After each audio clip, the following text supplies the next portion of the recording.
Opening prayers, taking refuge in generating bodhicitta, once in English and twice in Tibetan.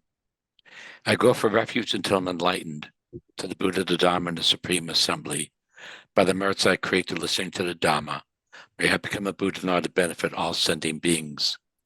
Sangye Chodang Soki Chok Nam La, Jangchu Badu Dagni Kyapsu Chi, Dagi Chonyen Gi Pe Sonam Gi, Drola Penchia Sangye Drupa Shog, Sangye Chodang Soki Chok Nam La, Jangchu Badu Dagni Kyapsu Chi, Dagi Chonyen Gi Pe Sonam Gi, Drola Penchia Sangye Drupa Shog. Abandon evil doing, practice virtue well, subdue your mind. This is the Buddha's teaching.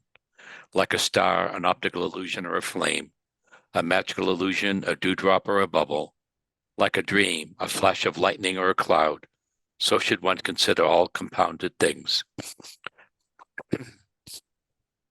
By the merit we attain omniscience and overcome our enemy, our harmful deeds. And may beings buffeted by the waves of birth, old age, sickness, and death be liberated from the ocean of existence. The How to Perfection of Wisdom Sutra. I prostrate to the Arya Triple Gem. Thus did I hear it one time. The Bhagavan was dwelling on Master Vulture's mountain in Rajagriha, together with a great community of monks and a great community of bodhisattvas. At that time, the Bhagavan was absorbed in a concentration on the categories phenomena called profound perception. Also at that time, the Bodhisattva Mahasattva Arya Avalokitesvara looked upon the very practice of the profound perfection of wisdom and beheld those five aggregates also as empty of inherent nature. Then, to the power of Buddha, the Venerable Shariputra said this to the Bodhisattva Mahasattva Arya Avalokitesvara: how should any son of the lineage trained wishes to practice the activity of the profound perfection of wisdom? He said that, and the Bodhisattva Mahasattva Arya Avalokitesvara said this to the Venerable Shariputra: Shariputra, any son of the lineage or daughter lineage wishes to practice the activity of the profound perfection of wisdom should look upon it like this, correctly and repeatedly beholding those five aggregates also as empty of inherent nature. Form is empty, emptiness is form. Emptiness is not other than form. Form is also not other than emptiness. In the same way, feeling, discrimination, compositional factors, and consciousness are empty. Shariputra, likewise, all phenomena are emptiness, without characteristic, unproduced, unceased, stainless, not without stain, not deficient, not fulfilled. Shariputra, therefore, in emptiness, there is no form, no feeling, no discrimination, no compositional factors, no consciousness. No eye, no ear, no nose, no tongue, no body, no mind. No visual form, no sound, no odor, no taste, no object of touch, and no phenomenon. There is no I element, and so on, up to and including no mind element and no mental consciousness element. There is no ignorance, no extinction of ignorance, and so on, up to and including no aging and death, and no extinction of aging and death. Similarly, there is no suffering, origination, cessation, and path. There is no exalted wisdom, no attainment, and also no non-attainment. Shariputra, therefore, because there is no attainment, bodhisattvas rely on and dwell on the perfection of wisdom, the mind without obscuration and without fear. Having completely passed beyond error, they reach the endpoint of nirvana. All the Buddhas who dwell in the three times also manifestly completely awaken to unsurpassable, perfect, complete enlightenment in reliance on the perfection of wisdom. Therefore, the mantra of the perfection of wisdom, the mantra of great knowledge, the unsurpassed mantra, the mantra equal to the unequaled, the mantra that thoroughly pacifies all suffering, should be known as truth, since it's not false. The mantra of the perfection of wisdom is declared: Tayata Om, Gate Gate, Paragate, Parasamgate, Bodhi, Soha. Shariputra, the Bodhisattva Mahasattva, should train the profound perfection of wisdom like that. Then the Bhagavan arose from that concentration and commended the Bodhisattva Mahasattva Arya Avalokitesvara, saying, well said, son of the lineage. It is like that. It is like that. One should practice the profound perfection of wisdom, just as you have indicated, Even the Tathagatas rejoice. The Bhagavan having thus spoken, the Venerable Shantideva, the Bodhisattva Avalokitesvara, and those surrounding in their entirety, along with the world of gods, humans, asuras, and Gandharvas, were overjoyed and hotly praised that spoken by the Bhagavan. The praise to Manjushri. Homage to my Guru and protector Manjushri, who holds to his heart a scriptural text, symbolic of his seeing all things as they are, whose understanding shines forth as the sun, unclouded by delusions or traces of ignorance, who teaches in 60 ways with the loving compassion of a father for his only son, all creatures caught in a prison of samsara, confused in the darkness of ignorance, overwhelmed by their suffering. You whose dragon thunder-like proclamation of Dharma arouses us from the stupor of our delusions and frees us from the iron chains of our karma, who wields the sword of wisdom, hewing down suffering wherever its sprouts appear, clearing away the darkness of all ignorance, you whose princely body is adorned with the 112 marks of a Buddha, who has completed the 10 stages achieving the highest perfections of a Bodhisattva, who has been pure from the beginning, I bow down to you, Manjushri. Om Ar Rapatsanadi. With the brilliance of your wisdom, O compassionate one, illuminate the darkness enclosing my mind, enlighten my intelligence and wisdom, so I may gain insight into the Buddha's words and the texts that explain them. The outer mandala. By the virtue of offering to you assembly of Buddhas, visualize before me this mandala, built on a base resplendent with flowers, saffron water, and incense, adorned with Mount Meru in 4 continents, as well as the sun and the moon. May all sentient beings share in its good effects. Please enjoy and bless me and all sentient beings be released from the 3 poisonous minds, for I am offering without attachment my body, enemies, friends, and strangers, and all possessions which are the objects of my greed, ignorance, and hatred. O holy and venerable Lama, from the clouds of compassion that form in the skies of your Dharmakaya wisdom, please release a rain of vast and profound Dharma, precisely in accordance with the needs of those to be trained. Idam Guru Ratna Mandalakam Neyatayami. I send forth this jeweled mandala to you, precious gurus. Thank you very much. So we'll spend a few moments establishing our special motivation for the session, just reflecting that even to come into contact with this remarkable text is very, very rare. And so we have the opportunity of dwelling not just on the text, but looking at detail within the text that's going to lead us to a capacity to transform our current situation. So really treasure this moment and motivate that it's going to be of benefit to each and every being.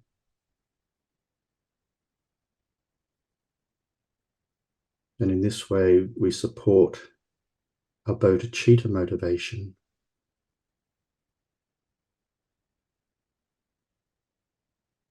To benefit all other sentient beings without exception. And to do this fully and perfectly, we seek to become fully enlightened.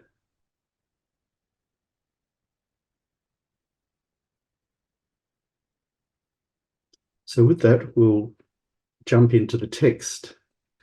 I'm hoping, see how we go, to complete the chapter, because there's a remarkable arc, if you like, in the structure of the verses that culminate in a really, really profound manner. And so it really makes sense to look at that shape that Shantideva is so carefully engineering as he composes. So last week we were dealing at the end of the session with verse 29, which read, "For while they dwell in my mind, at their pleasure they cause me harm, yet I patiently endure them without any anger. But this is an inappropriate and shameful time for patience." So the afflictions are our enemies. So indeed, how do we grant them greater performative freedom than we do our own flesh and blood friends? Indeed, how do we grant them greater performative freedom than we do even ourselves, grant ourselves? This is really something to keep alive as an open question. Geshe Doga, in his commentary, kindly draws our attention to a concise presentation of the causes of the delusions or the afflictions, we're using the two terms synonymously here, as found in the Abhidharma. So these are very, very valuable to keep in mind. The first cause, which is quite shocking really when you stop to consider what it means, is that the delusions are not yet abandoned. Isn't that amazing? This itself is a cause for delusions to arise, the fact that we haven't actually abandoned them in the past. Secondly, one is in close proximity with the objects of delusion. And here we're meaning objects that will trigger the delusions arising. And thirdly, one applies inappropriate attention to those objects, causing the delusions to arise. When these three factors are in place, it's definite that the delusions will generate. So for those who are sharing the last session, you'll understand at a glance that these three are a very, very skillful condensation of the 6 factors causing the delusions to arise, which I covered last week, and I'll just touch on them. The support or foundation, which referred to the seeds or latencies of the delusions within our mental continuum. The focus or the object upon which, when we encounter it, the delusions are triggered, or the seeds are triggered to ripen, in fact. The society or the circumstantial conditions that in a way foster the possibility of our delusions arising. Discussions, and this is sort of referring to the wrong influences or biases that are inculcated or we inculcate within ourselves through listening to inappropriate or misleading information and reading misleading books.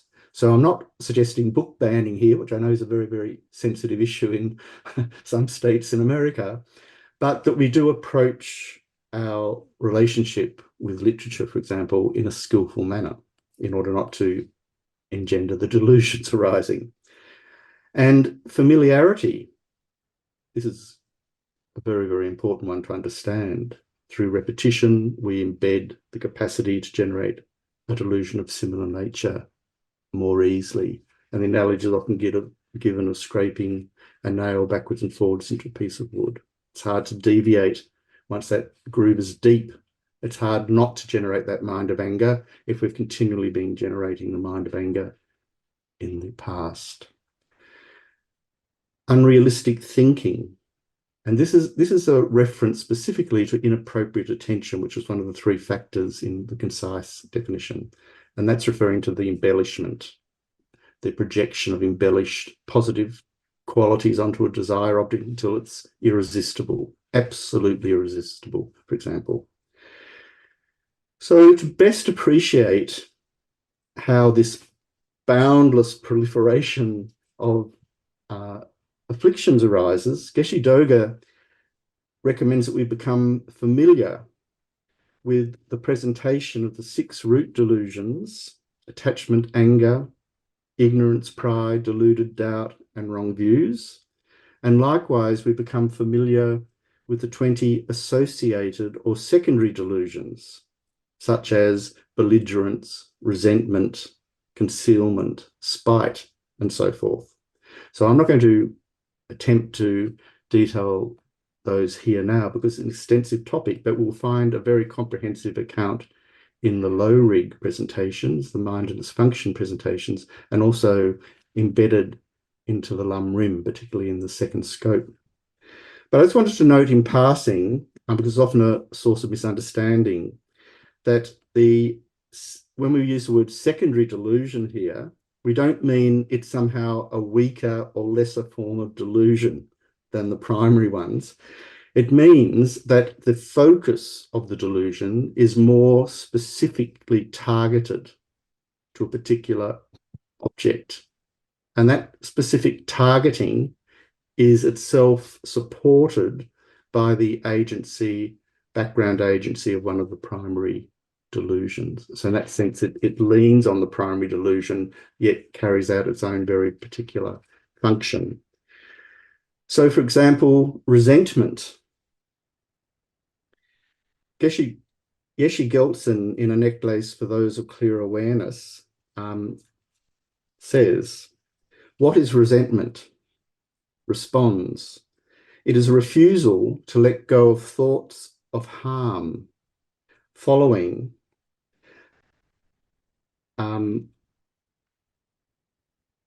belligerence, and it is involved with anger. It has a function of acting as a support for intolerance." So just as has been said before, says Geshe Gelsen, it is a mind that, refusing to let go of a continuum of anger, wishes to harm or retaliate. It is simply to be understood as a support for intolerance. So you can see here that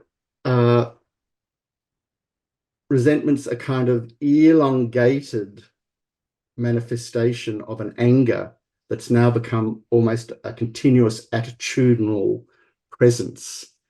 And so it has a distinct difference to anger. So if we look at belligerence, it can be distinguished from anger also. What is belligerence?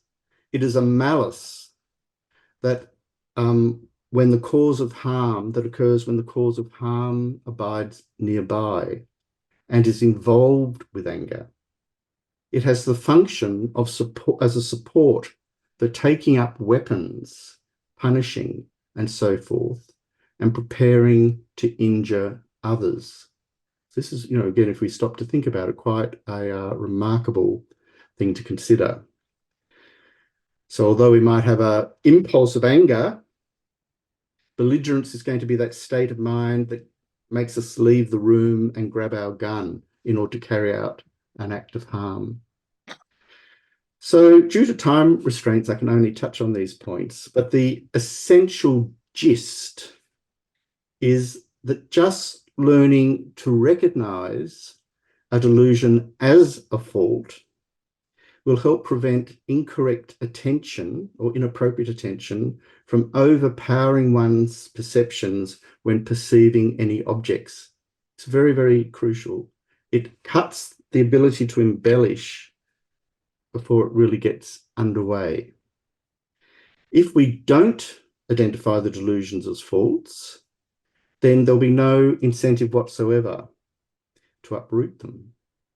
Moreover, that we still so obviously have delusions is clear indication that in the past we have failed to identify and seek to overcome them. So the main point in Geshe Doga's words, and I quote, "When studying texts to identify the delusions, the main point is not to treat it as a mere list that one goes over as if they were not related to oneself.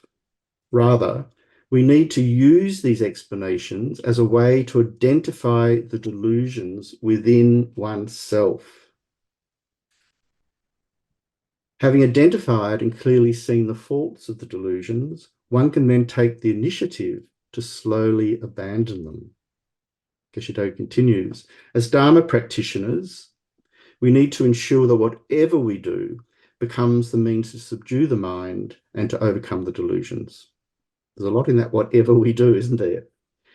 And Geshe Doga concludes, "The great Kadampa master Geshe Potawa said that regardless of whether one is engaged in the Dharma or worldly activities, if, this is the crucial one, if the activity becomes an antidote for overcoming the delusions, then it has served its purpose well. This is the kind of advice that the great Kadampa masters give.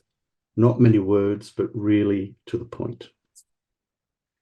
So Shantideva concludes, if one does not ensure that our so-called Dharma practice is an antidote for overcoming delusions, then the very aspect of the Dharma practice can become a worldly concern. This is because one has not protected one's practice to ensure that it overcomes the delusions.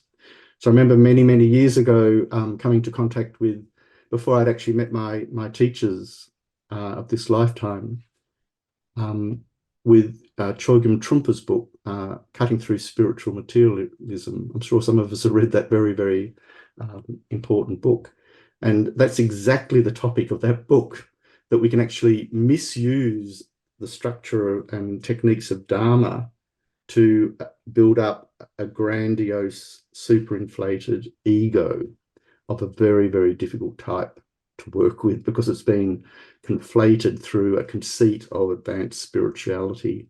So it's quite insidious, quite invidious, that kind of inflation. So unless our practice is overcoming our own delusions directly, we're in danger always of sliding into that kind of conceit, if you like. So in order to explain the approach, Geshe Doga says the Lam Rim uses an analogy. It would be like attempting to sweeten a big sour tree with just a few drops of a sweetener. So we're thinking of a big tree bearing bitter fruit here, and we can't hope to overcome that bitter fruit, i.e. the delusions, by just applying a few drops of sugar at the base of that trunk. If one wishes, says Geshe Doga, to transform a sweet tree a sour tree into a sweet one needs to put many, many drops of a sweet substance over a long period of time. Then, eventually, it is possible for a sour tree to become actually sweet. His Holiness the Dalai Lama uses this analogy in his teachings regularly. This is Geshe Doga's quote. The delusions within our mind are like a sour taste, which is hard to transform into a sweet taste. If one meditates on love and compassion just once, or once in a while, we cannot expect to transform the afflictions in our mind and to develop superior intention. We cannot expect a positive outcome from just a few attempts. Rather, we need to make a consistent effort in identifying the delusions, seeing their disadvantages, and applying the antidote, whereby we'll gradually overcome the delusions within oneself. End of quote. So in the end, through successful practice, we come to the amazing and very liberating realization that the afflictions are themselves comparatively weak, as His Holiness puts it. But only when we put them under the glare of wisdom.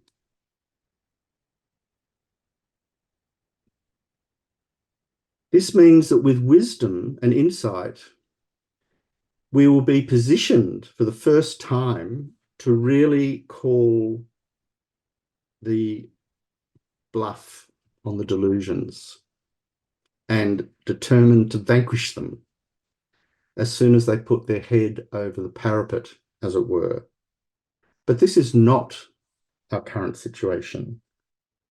The Shantideva will say later in our chapter, in the 4th chapter, afflictions, oh afflictions, abandoned by the eye of wisdom, where will you go, driven by my mind? Where could you return from to do me harm? Alas, I, weak-minded, am without resolve. So, in other words, we're being called upon to generate the eye of wisdom, as only then can we uproot the cause of ruin from beginningless time until now. Then we'll be strong-minded and filled with resolve to complete the Bodhisattva path for the benefit of sentient beings and thereby fulfill our Bodhicitta promise. So the point here is that all afflictions arise from ignorance, that is the obscuration of suchness. In the very second verse of his dependent arising, a praise to the Buddha, Tsongkhapa says, quote, "The root of all misery is in the world is ignorance. That is overcome by seeing the dependent arising that you have taught." And as Yeshe Geltzen comments in his commentary on that verse, in brief, this ignorance is the root of circling within the three realms of cyclic existence, since it is the basis for all actions and afflictions. Ignorance is taught at the beginning of the 12 links of interdependent origination, which are the description of the way in which we revolve within cyclic existence from lifetime to lifetime in a kind of compulsive fashion. So ignorance in this sense is twofold. It's an obscuration with respects to action and their results, which can cause one to accumulate rebirth in the lower realms. And it can also be an obscuration with respect to the meaning of suchness, which can cause one, this obscuration can cause one to accumulate actions, which will be the cause of rebirth in the upper realms. Very, very interesting point. With the first, we produce all sorts of actions driven by negative emotions that will result in lower rebirth states. And this has been very much the focus of Shantideva throughout these verses that we've been looking at together. And with the second, even though we might produce virtuous actions, if they are nonetheless predicated on the obscuration with respect to the meaning of suchness, then they will cause rebirth within the higher realms. They will still, in other words, be qualified by suffering or as suffering. So the essential questions raised here, and I'm sourcing this from His Holiness's commentary, can one action or mental state be a cause for both samsara and nirvana? This is a good question to ask. And His Holiness gives the answer, no. His Holiness says, one action or mental state cannot be the cause of both samsara and nirvana. In general, I'm going to emphasize that in general, any action that is instigated by ignorance is the cause of samsara, even though the motivation may be virtuous, such as the similitude of the determination to be free from samsara or the compassionate wish to help someone. So the further question then arises, because you must be wondering what on earth do we do if we're meant to be doing Dharma practice, is are there exceptions to this? And His Holiness answers, yes. And I quote, actions sustained by the power of the basis, referring to actions involving holy objects, are exceptions to this. Actions done with faith in the three jewels, such as making offerings, bowing, and meditating on the three jewels' excellent qualities, are concordant with liberation. This really, apart from anything else, gives us a very powerful reason while we could constantly take refuge as we go about our daily affairs. And I do this myself in my own way. I recite the refuge formula, for example, over and over and over while I'm going for a walk. And in this way, I'm seeing things and participating in the world around me, but through the immediate lens of being within refuge. And I hope that through familiarizing myself with the refuge in this way as an actual experiential presence in my daily moment-to-moment life, I will have the wherewithal to be recollecting the three jewels at the time of death, because it will have been embedded as a kind of instinct within me. So the three jewels are a mantra. The recitation of the refuge prayer is a mantra in this sense, and it also can be a nundro practice for those who might be wishing to do a more extensive retreat. So my intention in mentioning all these points here is that we're not to beat ourselves up because we are endowed, as it were, with the afflictions that have the potential to toss us into samsaric rebirth, with all the incumbent suffering that entails. Rather, we are to precisely identify how they arise, what their main function is, and how they might be opposed and finally quelled and removed. And this is a dynamic and eminently practical response to the situation in which we find ourselves. We are also excellently situated to not just create actions leading to a higher rebirth, but also to very deliberately and very precisely perform actions that are concordant with liberation and enlightenment, as His Holiness has said. So this is encouraging news. Indeed, taking it on board is the very purpose of Shantideva's marvelous text. Shantideva does drive us to consider some pretty deep and difficult states that we find ourselves in, or cause others to find themselves in, but he's also doing this always with this greater purpose to provide us with the impetus to develop techniques for getting out and achieving great goals that are currently almost inconceivable given our restricted outlook. So the next headings are very, very significant to understand the verses that are coming. So Gyaltsabje's subheading, they generate boundless suffering, referring to the afflictions, is extended to cover the next two verses. Verse 30, should even all the gods and anti-gods rise up against me as enemies, they could not lead me or place me in the roaring fires of hell. 31, but the mighty foe, those disturbing conceptions, in a moment can cast me amidst those flames, which, when met, will cause not even the ashes of the King of Mountains to remain. So these two verses powerfully extend our understanding of just how the disturbing conceptions generate boundless suffering. So we'll recall my earlier quote of His Holiness, the Dalai Lama, and I quote again, were they external, substantial enemies, we might, even if they were armed with missiles, have a little time to run away from them. I quoted this in the last session.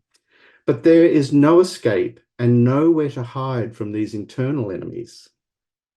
As circumstances arise, all sorts of negative emotions, such as desire or anger, can suddenly spring up.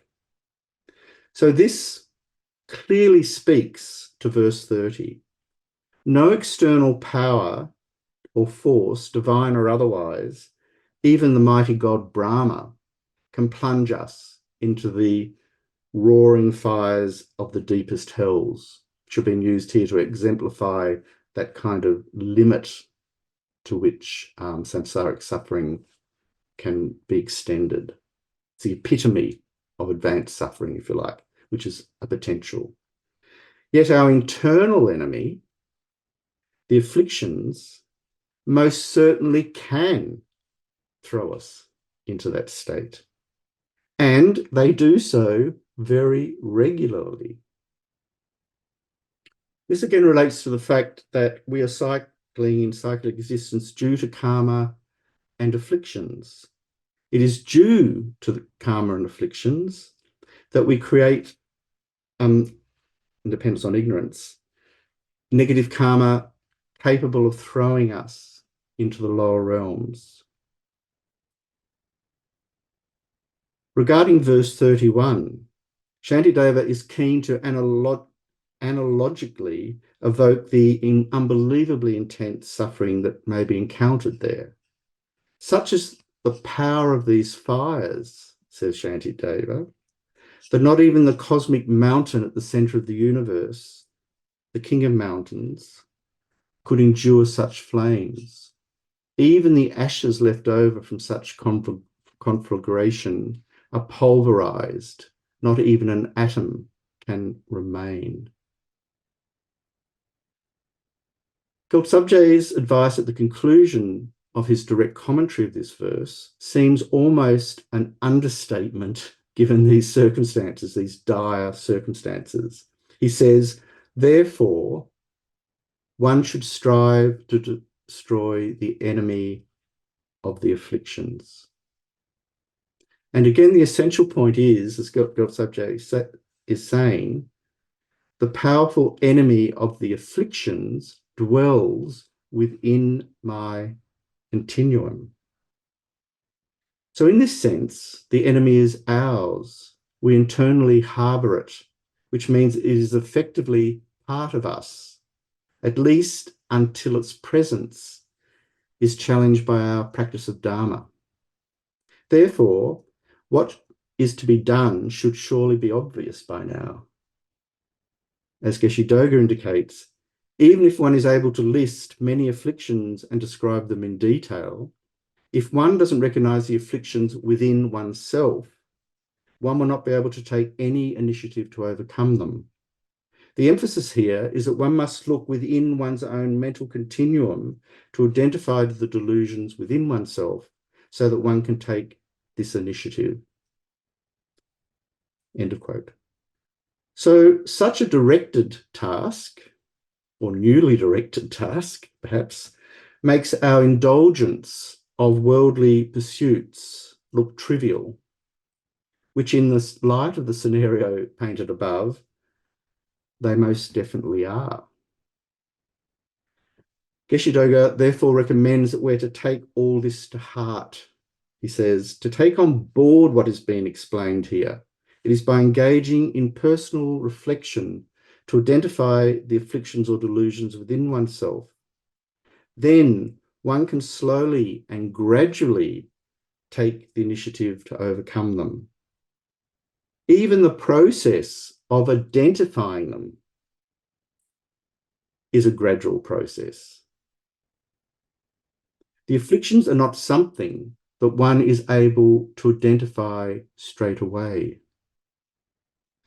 And this is a little kick in the tail to this point. Geshe Doga adds, of course, it is easier to recognize delusions in someone else.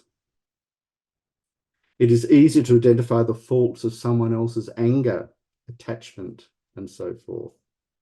However, when it comes to our own faults of anger, we always have good excuses thinking, I'm okay, there is no problem. Even if one recognizes it, but rationalizes it and thinks that there is no problem, then that will prolong the process of taking the initiative to abandon the affliction. So Geshe Doga says, so one really needs to take to heart the need to recognize the shortcomings of the afflictions within oneself, and that one's own anger and attachment, etc., have been the cause of all of one's own problems. So you can see how this involves a radical refocus of our kind of notion of behavioral politics, if not behavioral ethics, if you like. So Geshe Doga is proposing that we draw upon a real inner courage in order to face this vital and not exactly easy task. And I say not exactly easy because to acknowledge that I'm capable under certain circumstances, due to the reasons that we've mentioned before, the network of conditions that trigger a fully fledged mind of anger, which, when it's up and away, will have the capacity to drag me helplessly behind it, because it's the one armed with weapons that are going to inflict damage on another person, for example. I wake up after the event thinking, why on earth did I do that? Why did I say that to my friend? They're mortally wounded now. How am I going to repair the damage I've just done? We have people in jail on life sentences thinking the exact same thing because in a moment of rage, they killed their spouse.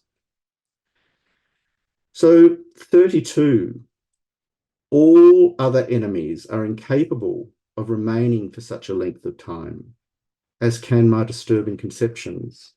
The long-time enemy with neither beginning nor end. His Holiness succinctly glosses this verse. He says, those whom we ordinarily consider to be our enemies can be so for only one lifetime at the most. But negative emotions have been harming us from time without beginning. They are truly the worst enemies. So here, it is the interminable duration of the afflictions that Shantideva is emphasizing by the line in Gelp Subjay's subheading line, which reads, the long-time enemy with neither beginning nor end. And that's just, extracted from the final line of Shantideva's verse. The next, so you'll, this is why Gelp Subjay places this verse under his third explanatory subheading, they harm us over an infinite period of time. Whereas in the immediately preceding verse, it was their inordinate power to plunge us into boundless misery and suffering that was being both literally and metaphorically depicted. So I want us to just consider here, as we travel into this topic a little bit further, that we must acknowledge that even small afflictions or small moments of affliction can amass to substantially undermine us by acclimatizing us to small afflictions, the mind generation of small afflictions, and in this way to render them somehow acceptable or even normal. In other words, we develop a kind of disposition for them. And this is why Gelp Subjay is inviting us to not just apply a momentary antidote once in a while, but to continuously apply antidotes to big and small occurrences of the afflictions in an uninterrupted stream.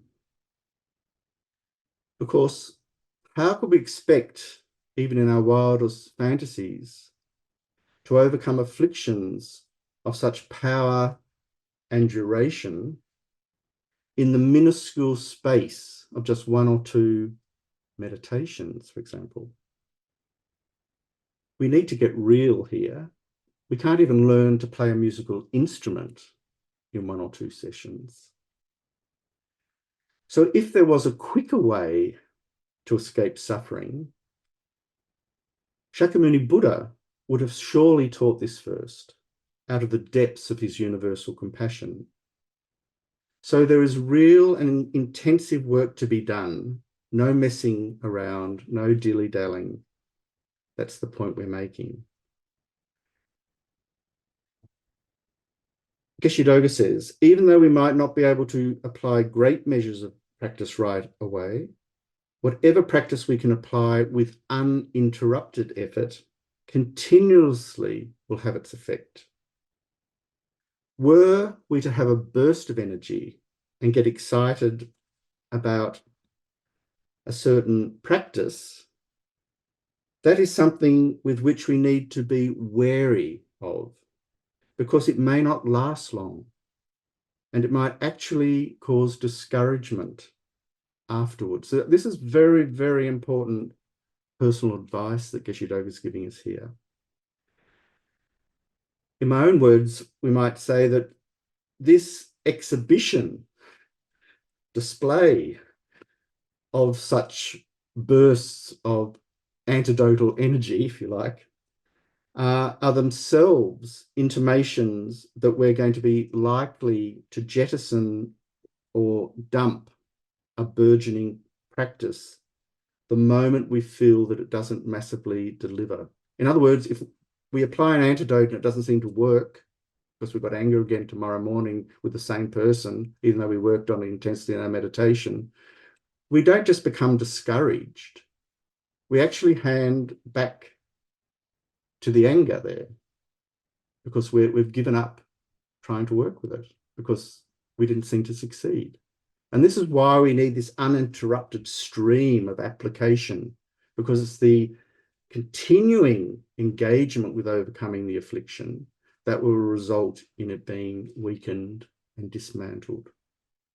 And if we think in this way, it takes the kind of urgency away from our practice. We have to have a grounded and stable commitment to continuously work. Verse 33, if I agreeably honour and entrust myself to others, they will bring me happiness and benefit. But if I entrust myself to these disturbing conceptions, in future, they will bring only misery and harm. So this verse is self-explanatory, and it can also be understood in relation to the immediately preceding stanzas.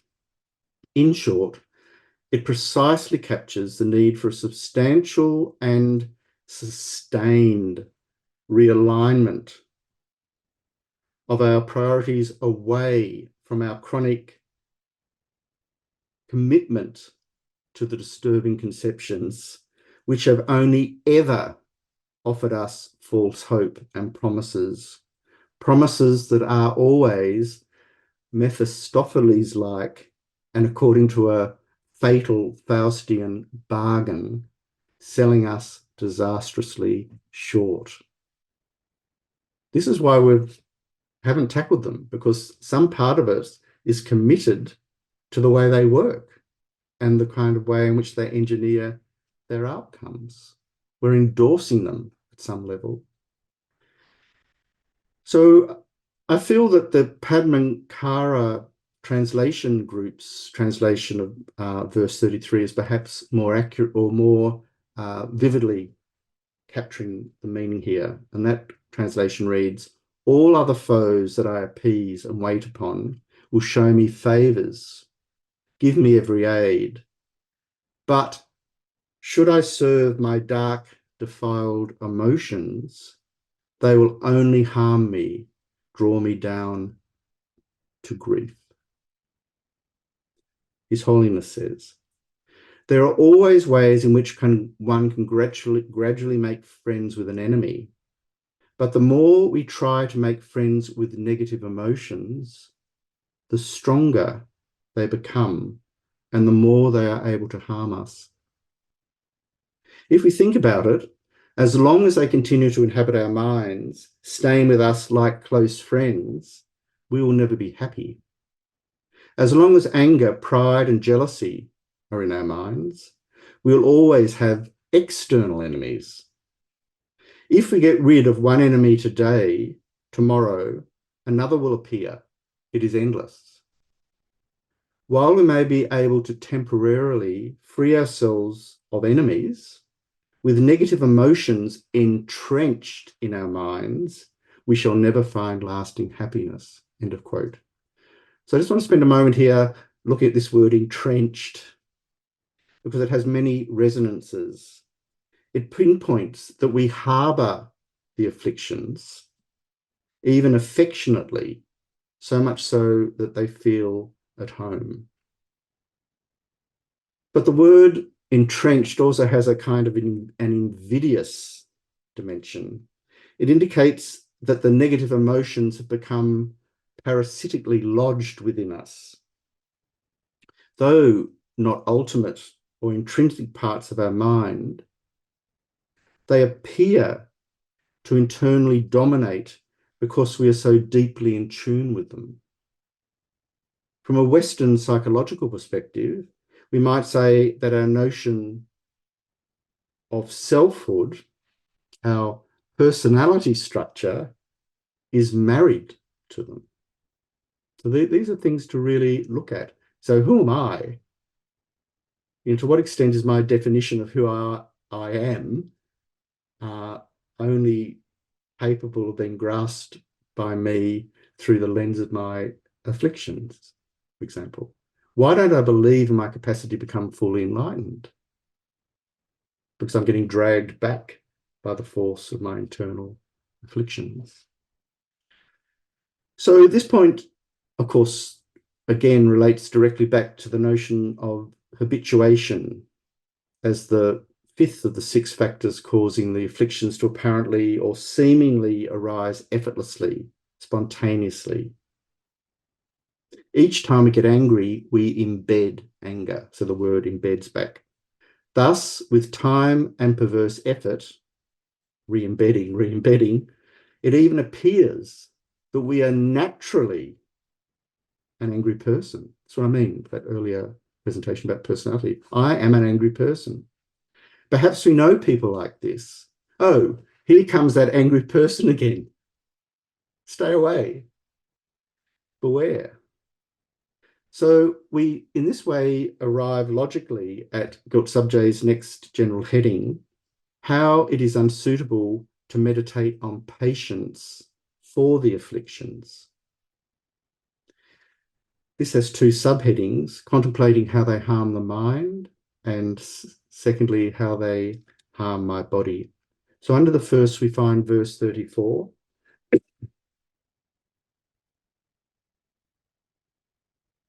While in cyclic existence, how can I be joyful and unafraid if in my heart I readily prepare a place for this incessant enemy of long duration, the sole cause for the increase of all that causes me harm?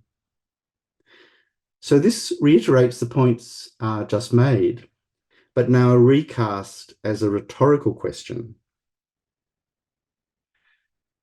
That it is still a question implies that Shantideva is suggesting that despite the fact that we have some knowledge of what is to be done and not done, nonetheless, we continue to harbour the afflictions. Consequently, they continue to harm both our mind and body. So what's required is that we more concertedly commence to skillfully turn things around. If we do really undertake to do this, as Geshe-Doga has proposed, we will be able to be called, with some justification, Dharma practitioners. Geshe-Doga says, we are in the category of people who look internally to attempt to resolve afflictions, to develop genuine mental and physical happiness. To recap, to do this, one must identify the causes of mental agony and physical suffering, which are the results of afflictions. If, as we can consider ourselves as beings who look internally to deal with our internal world, we might as well actually make that attempt now and put this understanding into practice. This is how to take this explanation as a personal instruction. So I just want to mention here that etymologically speaking, dharma means to hold back. Hold back from what? To hold back from creating the causes of continued suffering. This is actually a radical way of rethinking, reconceiving what might be meant by a spiritual practice. It is eminently practical, as we can indeed desist from the next moment of rage or pride, whatever. So to continue this line of thought for a moment, Shantideva strategically uses the word soul in the sole cause for the increase of all that harms me, as indeed he uses the word all in all that harms me. So there's a sole cause of all that harms me, indicates not only what is to be done, but how it is to be done. We must gather ourselves to tackle this single fundamental cause of suffering, namely our grasping at things in an inappropriate manner, unrealistic manner, as inherently existent. So the reference to readily prepare a place for the afflictions within our heart, as stated in Shantideva's verse, actually is referring to a weird and sick kind of patience, a tolerance, in other words, for the delusions themselves. We readily, because without complaint or resistance, show patience for the delusions by indulging their presence. And let's face it here, we're indulging their presence by the mere fact that we're not opposing them, or we're choosing not to oppose them in that moment. So this is certainly a deplorable situation. As the abbot Drugpa says in A Precious Garland, a commentary on Shantideva's engaging in the Bodhisattva's deeds, quote, while dwelling within my mind, at their pleasure they cause me harm, such as the suffering of the hells. Yet I patiently endure them without any anger. This is in an inappropriate state. Being patient is a very contemptible state. End of quote. So this need to develop an entirely new strategy is therefore clearly announced in the next verses of the chapter. Verse 35, and how shall I ever find happiness if in a net of attachment within my mind, there dwell guardians of the prison of cyclic existence? These disturbing conceptions that become my butchers and tormentors in hell. And verse 36, therefore as long as this enemy is not slain with certainty before my very eyes, I shall never give up exerting myself towards that end. Having become angry at someone who caused only slight and short-lived harm, self-important people will not sleep until their enemy is overcome. So these two verses fall under Gelt Subj's subheading, second subheading, contemplating how they harm the body. This is exemplified by Shantideva's evocation of the afflictions dwelling in a net of attachment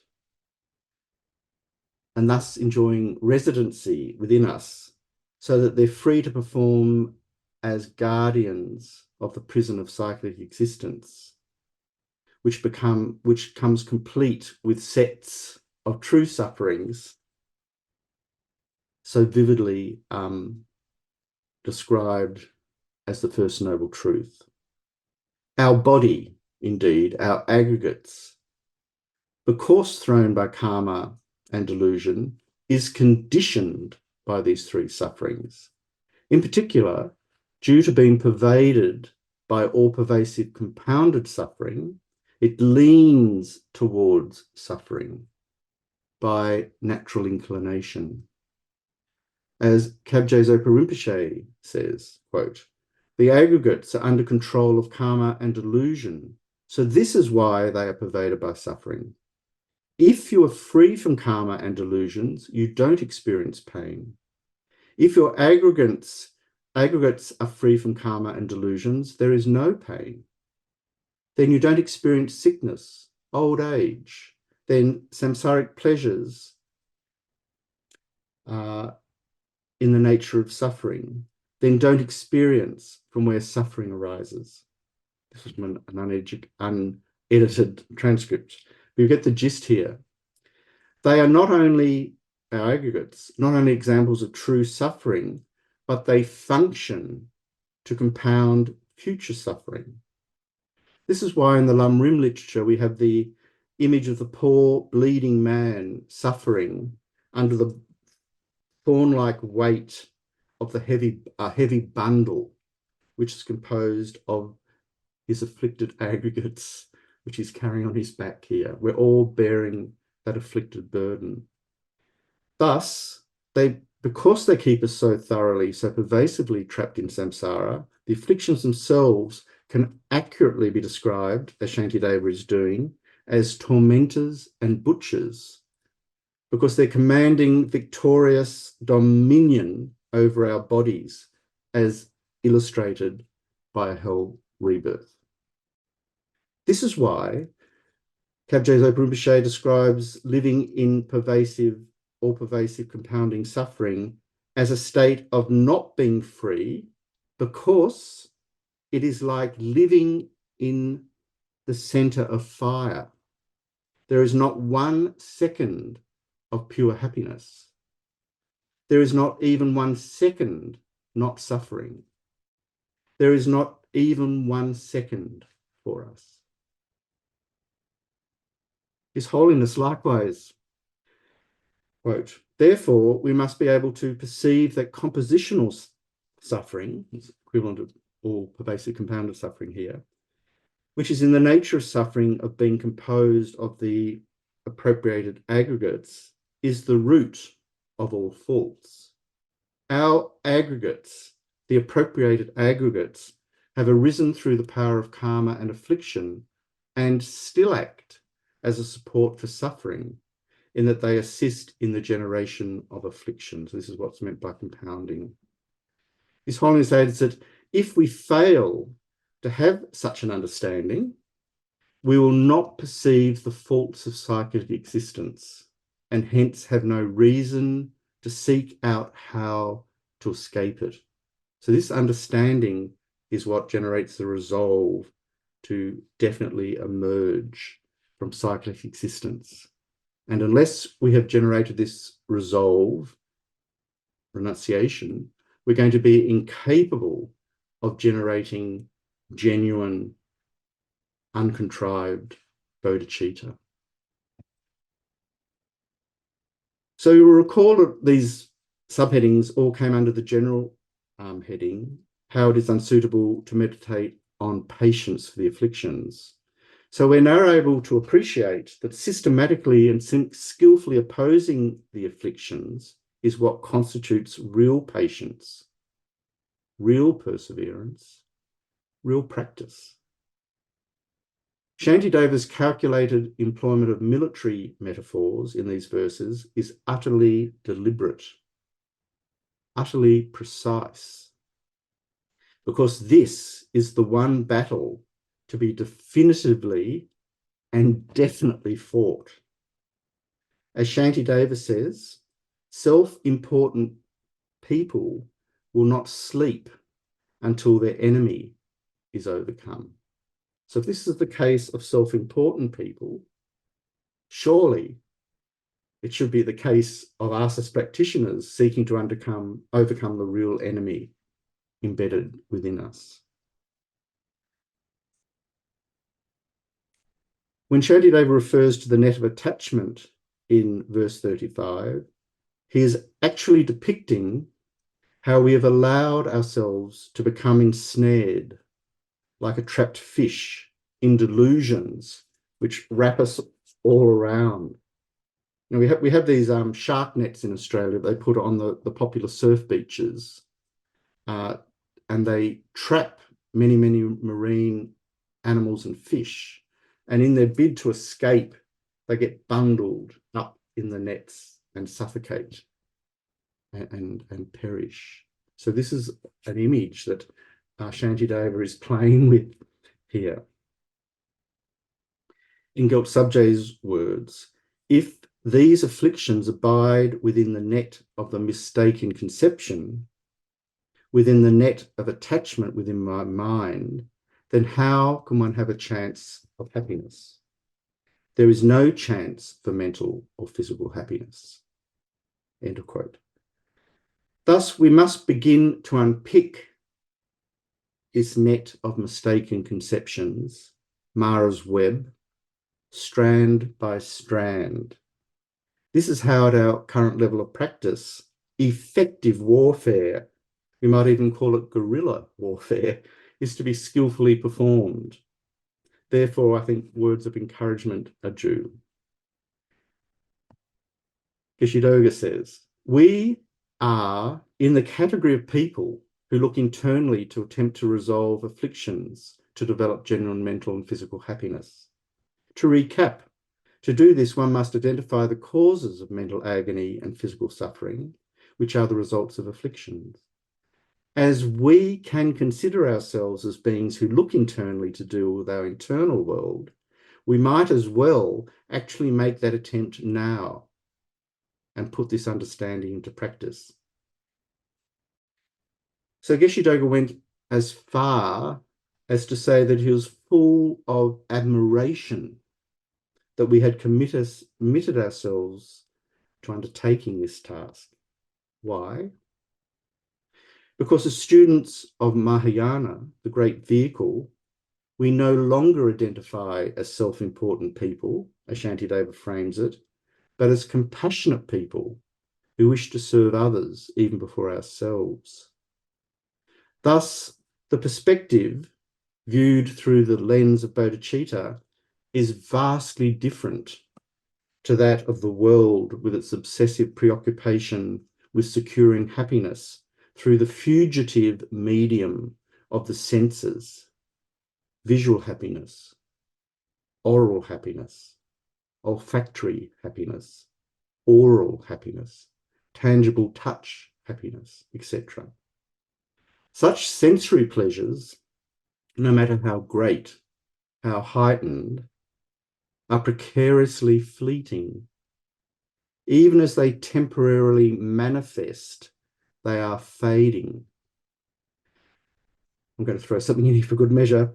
This is the case even for the billionaire industrialist Abani family, the richest in Asia. I don't know if you've been following this story, who recently invited Rihanna, Mark Zuckerberg, Bill Gates, and Ivanka Trump, and to their son's pre-wedding celebration that lavishly welcomed over 1,200 guests. We are told that they were served 500 dishes created by over 100 chefs. Let's face it, when all's said and done, a party's just a party. And as any child knows, all too soon over. And a hangover the next morning is still a hangover. I'm not attempting to have a personal dig here. My purpose is simply to indicate that samsaric pleasures, no matter how spectacularly choreographed and exquisitely curatorially engineered, are unstable and thus can quench no deeper thirst. Even its pleasures are honey on the edge of the razor. So once again, what this all spells out is that we're to step away from behaving as ordinary worldly beings and instead resolve to never give up our intent to destroy the enemy of the afflictions. In summary, we are to put on the armour of patience, armour of joyous effort, in order to engage in austerity practices and overcome the delusion. So austerity here is meaning to step back from this compulsive interface and engagement with the fugitive pleasures of samsara, because they're, if nothing else, incredible distractions. As Geshe-Doga indicates, the Guru Puja also refers to this notion of donning the armour of joyous effort in our practice. And the verse reads, "Please bless me to complete the perfection of joyous perseverance by striving with compassion for supreme enlightenment, not getting discouraged, even if I must remain for an ocean of eons in the fiery hells of Avicii for each and every sentient being." This is the Bodhisattva's resolve. Even at a glance, we can appreciate how such a fearlessly unperturbable attitude is the exact mirror inverse of the normal, unstable, worldly way of navigating experience, navigating our bid to achieve happiness. So we arrive now at Gyaltsabje's heading, how it's unsuitable to tire of the difficulty of abandoning the afflictions. And within this, we have three subdivisions: donning the armour that will enable one to destroy the afflictions. It is unsuitable to tire of the difficulties. Secondly, the benefits of striving to destroy the afflictions. And thirdly, it is inappropriate to strive in the trainings. It is appropriate to strive in the trainings that destroy the afflictions. So the next two verses fall under the first, donning the armour that will enable one to destroy the afflictions, and it's therefore unsuitable to tire of the difficulties. And they read, "And if, while engaged in a violent battle, vigorously desiring to conquer those whose disturbing conceptions will naturally bring them suffering and death, men disregard the pain of being pierced by spears and arrows, and will not withdraw until the day is won. Then what need is there to mention that I should not be faint-hearted and slothful, even if I'm caused many hundreds of sufferings, when now I strive to definitely overcome my natural enemies, these disturbing conceptions, which are the constant source of my misery." So in the light of our somewhat extensive presentation, the meaning of these verses is self-evident. The example of an ordinary warrior's bravery in battle, disregarding the pain of injuries from spears and arrows and so forth, is illustratively poignant. If such conspicuous and courageous bravery is to be found even in such mundane circumstances, then how could I, as a trainee bodhisattva with claims to super mundane aspirations, seek to run from the much greater and more serious task of confronting my natural enemies, these disturbing conceptions? Again, we witness here in these verses Shantideva's masterful, powerful entertainment of analogies and metaphors. He is pictorializing through his military metaphors what is to be done. In short, this is the time to advance and not retreat. We can also explicate the military imagery from the point of view of natural experience, as does Gyaltsabje. He says, "The afflicted ones, whose nature it is anyway to transform into the nature of suffering, even without being killed, are the objects of compassion." So to unpack that, he is likening ordinary warriors to the afflicted ones. Even if they should endure massive injuries and show great courage in confronting their enemy, they nonetheless still have to die, which is to say, still get to naturally experience the consequences of their afflictions in the form of suffering. Geshe-Doga glosses. In other words, these external enemies who are afflicted by the delusions will naturally be vanquished at death, even without someone taking measures to destroy them. So because they are afflicted by the delusions and will consequently experience the suffering of being completely destroyed by death, they are in fact an object of compassion. So what's the point Shantideva is making here is that those ordinary soldiers that are showing such courage will naturally die at the end. That's all that implication will mean for them in terms of battle. But the battle with the afflictions is not like that at all, because it's going to play out across countless future lifetimes. So our battle is on a scale unimaginably more vast than that. And this in turn becomes the reason for generating a very particular form of compassion. Because as Shantideva has, you'll recall, indicated so beautifully in chapter 1, worldly beings are those who run towards suffering, towards misery, even in their bid to escape it. That being the case, what's been emphasized here is the need to play the game completely differently, to begin to map out a new way of progressing. It is not as if the delusions became our enemy later in our life, because from the very moment we were born, the delusions were there to harm us. That being the case, we should not give up striving to destroy this enemy and not give in to despondency and laziness, despite hundredfold sufferings such as cold, hunger, and thirst.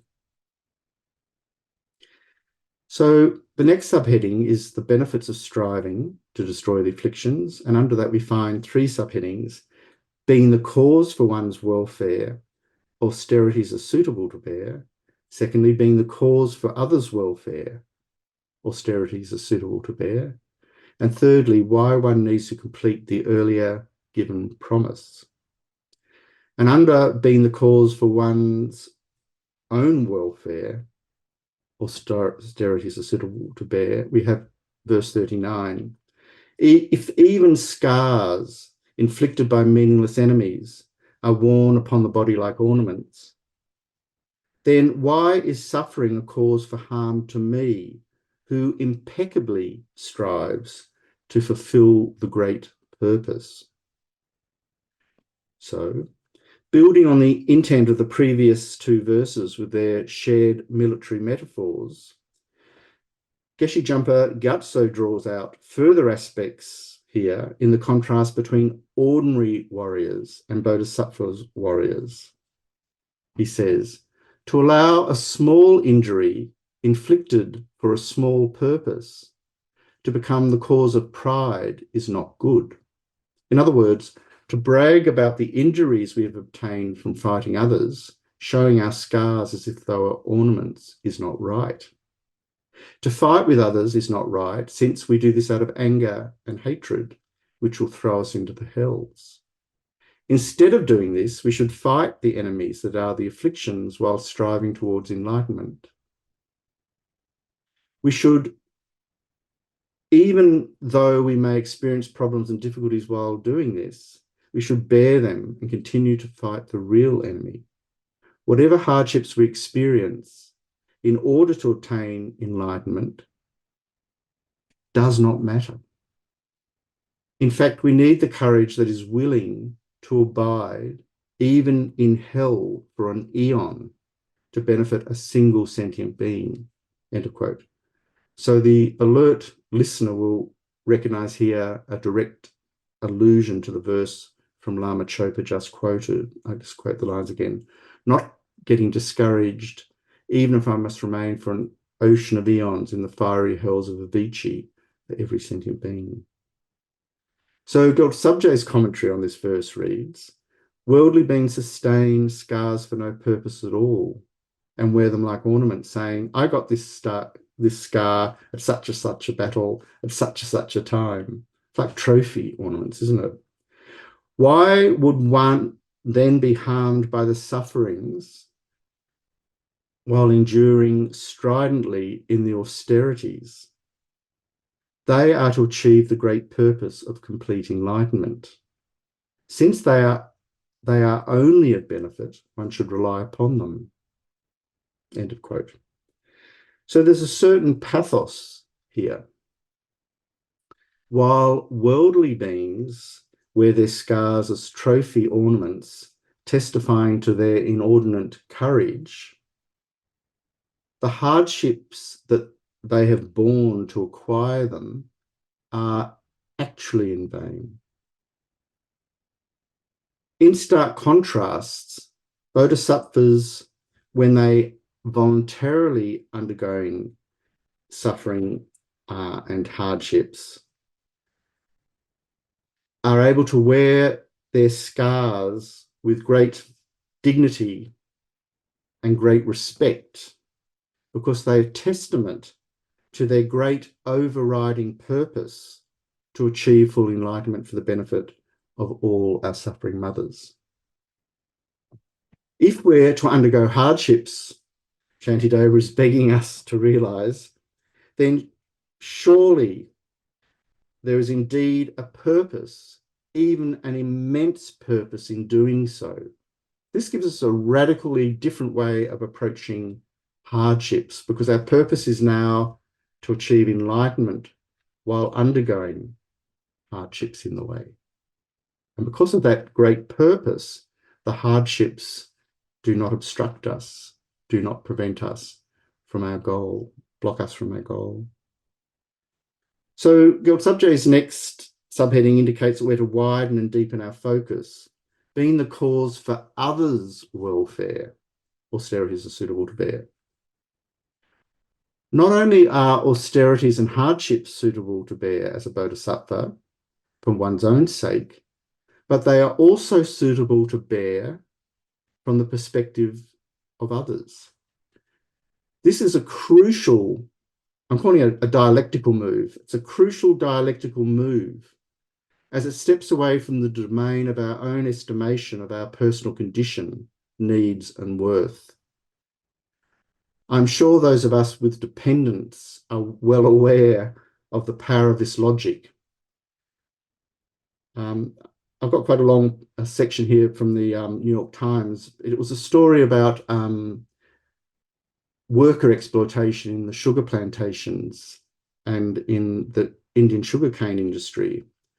And one mother who was a worker trapped in a poverty spiral due to debts owed to loan sharks, who are also the plantation owners, indicated that she would do anything to secure her daughter's education and rescue her from an illegal child marriage to another plantation worker. Poverty was so real in her community that many women labourers underwent hysterectomies to avoid loss of wages due to heavy period pain. There were no toilets, no shelter, no water, no available tampons or other suitable sanitary products. The women were forced to tend for themselves in the fields as best they could. The article informed us that, quote, this woman began working in the sugarcane fields as a preteen, and now in her early 30s, she expected to do so for the rest of her life. The work had kept her family in the most grueling poverty, the kind that makes her skip meals, so her 3 children have enough to eat. So again, this is similar to Shantideva's structure of thought in his verses. If this is what, and I'm using the word ordinary in a very, very sort of a careful way here, an ordinary mother would do for the well-being of her dependents, how much more so should a trainee bodhisattva be prepared to undertake difficulties and suffering for the benefit of all sentient beings? The logic here is incredibly powerful. So I raise this example with immense respect for this mother who, like many female labourers, are forced to have children in their early teens who will in turn be exploited as child labour. So this discussion hasn't been off the track at all because it pertains in a very direct way to verse 40. If fishermen, hunters and farmers, thinking merely of their own livelihood, endure the sufferings of pain and cold, or heat and cold, why am I not patient for the sake of the world's joy? And I think Gelt Subject's commentary captures this very, very poignantly.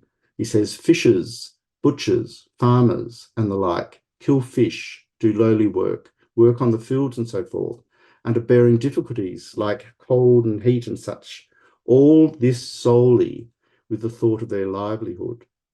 If that is so, then why can one not bear similar sufferings to accomplish the happiness of all transmigrators? It would be appropriate to bear them. End of quote. Surely we're not in a position to complain about this logic here. The crunch, we're being inspired to act according to the deeds of a bodhisattva.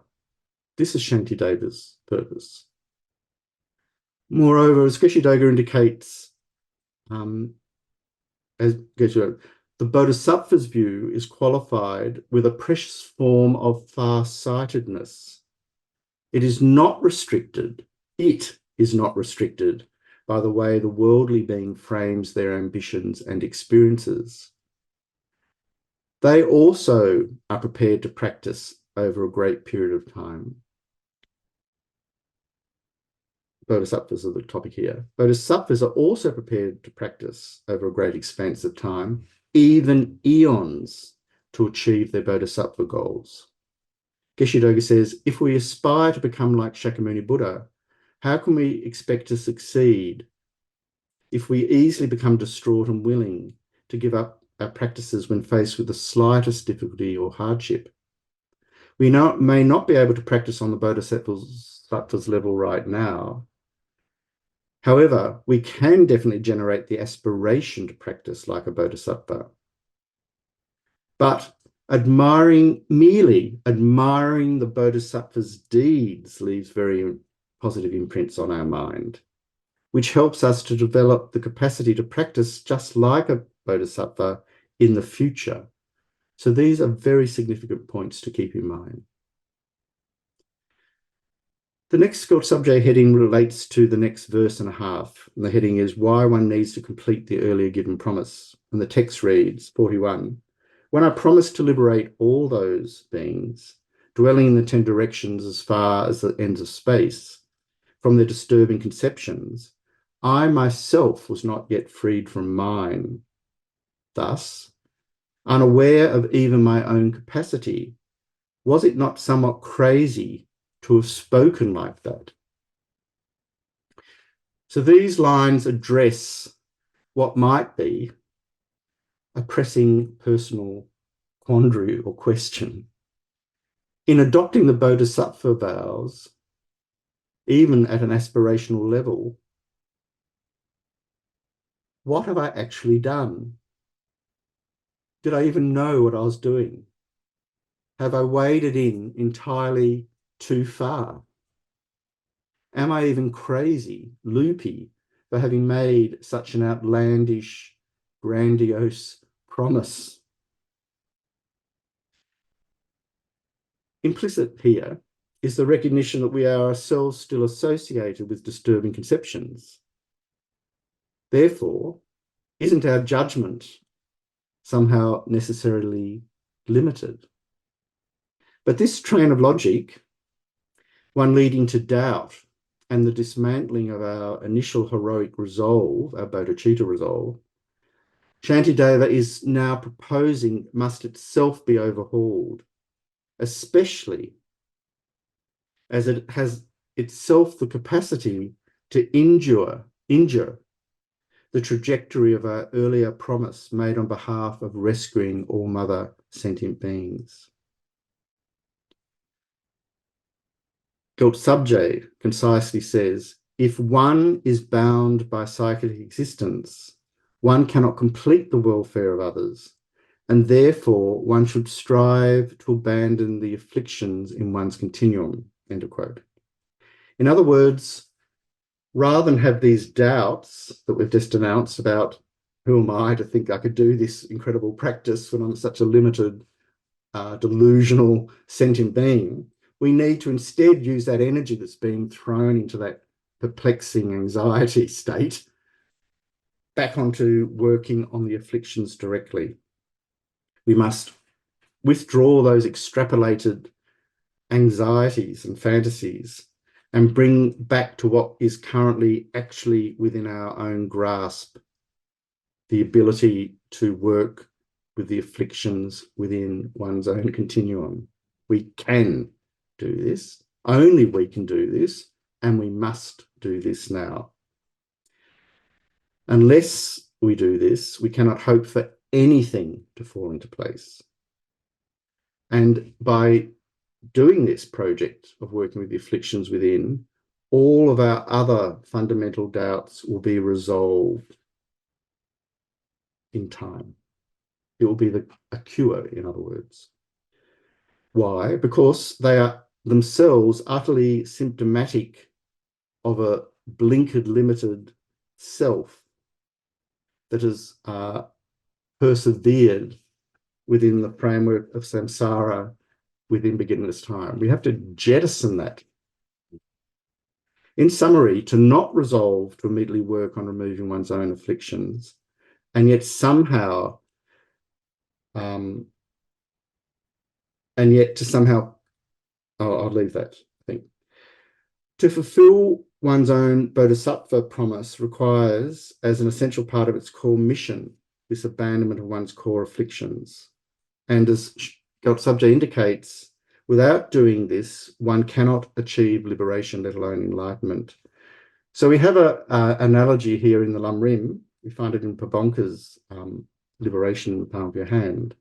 Pabonka first advises, so one must check whether you will be able to develop bodhicitta, the cause for your complete enlightenment, while still in this present rebirth.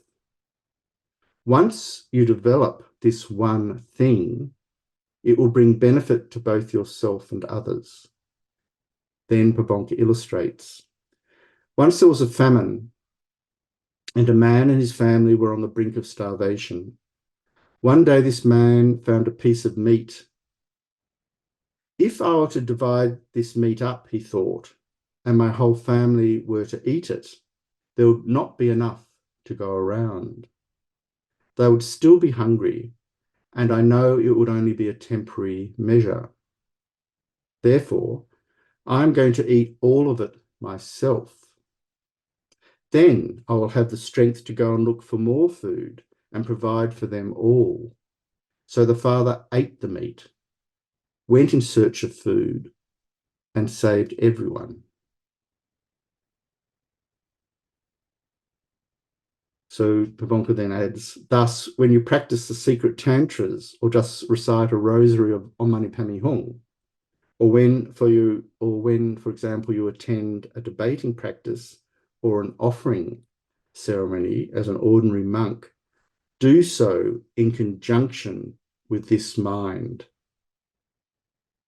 Put bluntly, one must nourish and strengthen oneself first if one is to carry out the deeds successfully to fulfill the wishes of others.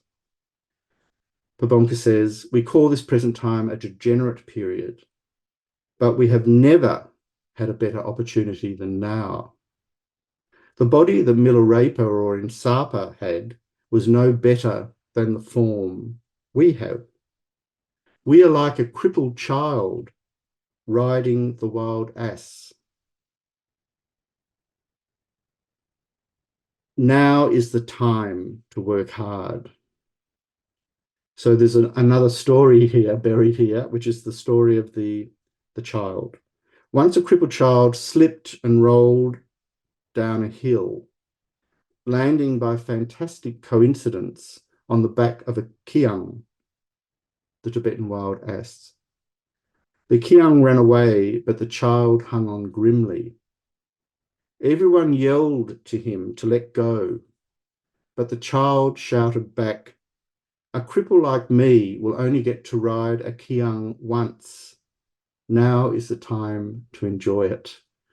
This is a sort of the analogy for our utilizing of our precious human rebirth. So all this makes sense when we consider the two aspects of the mind of bodhicitta. When one practices developing bodhicitta, one first practices developing the aspiration to benefit others, and then based on that, one generates the aspiration to achieve enlightenment oneself, to achieve that purpose. The second, in other words, is the mean of accomplishing the first, and we can't fully accomplish the second without first removing all negative qualities and achieving all positive qualities within our continuum. This is key advice. This is especially the case because it also indicates how we're to sequentially proceed along the path. And we do this throughout by resting upon, relying upon the unshakable, unwavering basis that is our own heartfelt aspiration to benefit others. So the next heading, it is appropriate to strive in the trainings that destroy the afflictions. So an earlier verse explained that it is appropriate to abandon the delusions or the afflictions. The verses below, the ones we're coming to, explain the appropriateness of striving in the trainings to destroy the afflictions. And this is subdivided into two: strive in the antidote to the afflictions, and strive to never let the mind wander or fall under the control of the afflictions. So strive in the antidote of the afflictions. We have verse 42, the last two lines. But as this is so, I must never withdraw from vanquishing my disturbing conceptions, and the first two lines of 43. And to do this will be my sole obsession. Holding a strong grudge, I shall meet them in battle. So again, the emphasis is now upon not just the need to abandon disturbing conceptions, but the need to engage in those antidotal practices that will accomplish this task. And as Shantideva is instructing, we are to be relentlessly determined in this task, which again is being likened to a battle. There is no room here for half measures. A full frontal assault is required, and it is not to waver. It is in that very lapse that the enemy, the disturbing conceptions, may slip advantageously through. This is why Gelt Subje advises that we must immediately confront them with a vengeance, and we must recognize this from our own experience. I gave the example last week of finding myself with the inkling of rising resentment towards those I found seated in those railway carriage seats that I had determined were properly or more properly mine, i.e. those facing forwards and not backwards. So this was the very moment of the dawning of my attachment that required remedial work, lest it manifest as a full-scale afflicted mind in the space of just a few seconds. If, on the other hand, as Geshe Doga stresses in his commentary, we do nothing, idly stand by, playing with our sword in the sand, as it were, then the affliction is left free to gain its full intensity, at which point we will find ourselves being thoroughly dominated by it. This is the case even if we then decide to appropriately employ our weapon. It's all very well applying a remedy at the end of a moment of anger, but the advice here is to apply it from the very inkling that is leading to the initial phase of that mind generation. So 43CD, referring to third and fourth lines, but disturbing conceptions such as these destroy disturbing conceptions and for the time being are not to be abandoned. Now, the wording here, I think, requires careful interpretation, lest we incorrectly interpret it. The disturbing conceptions mentioned in the third line refer specifically to the holding of a strong grudge mentioned in the previous line, specifically as a strategic pathway to forcefully approach the quelling of the afflictions. Shantideva is asking to have a grudge against the afflictions. So Shantideva is now indicating that, sure, holding a revengeful grudge appears to be similar to an affliction, but this is a semblance only, because the aim is entirely positive and virtuous. So this subtle point resolves around the fact that when mobilizing to wage urgent battle against the afflictions, it is permissible, even effective, to sometimes allow ourselves to have surging feelings of powerful revenge, according to our current example, precisely in order to powerfully quell the immediate problem we are facing. So we're not suggesting here, neither Shantideva, that I'm proposing that we do generate genuine, revengeful, delusional motivations, but that we muster an energy similar to the power of this revenge in order to tackle the afflictions. And I think if we contemplate this a little bit further, we'll see that it's also perhaps the secret in understanding the transformative power of the use of desire, pride, and anger, and so forth, in the context of our tantric practice. In the practice of a wrathful deity, for example, we're to understand that an affliction charging or empowering our wrathful practice will itself be effectively subsumed by the power or the instrumental efficacy of the wrathful practice itself. And it's for this reason that in the tantric presentations, we get the famous analogy of the worm that eats the wood. Finally, the worm consumes its own home, its own base of experience, and in this sense can be said to consume itself. You'll be sensitive to the fact that one must be very careful in interpreting this point, lest it become a legitimizing or justifying agency to make us somehow endorse becoming deluded. It's not what's being meant here at all. As Gyaltsabje says, grasping onto the antidote and the vengeance to that which is to be abandoned appear like afflictions, but they actually belong to the side of the antidote that destroys the afflictions. Thus, they are not contained in that which is to be abandoned. So Geshe Doga glosses, I have, in a sort of soliloquy form, I have recognized you, afflictions, to be the ones that constantly harm me, but I will definitely overthrow you now. I will not rest until I have destroyed you.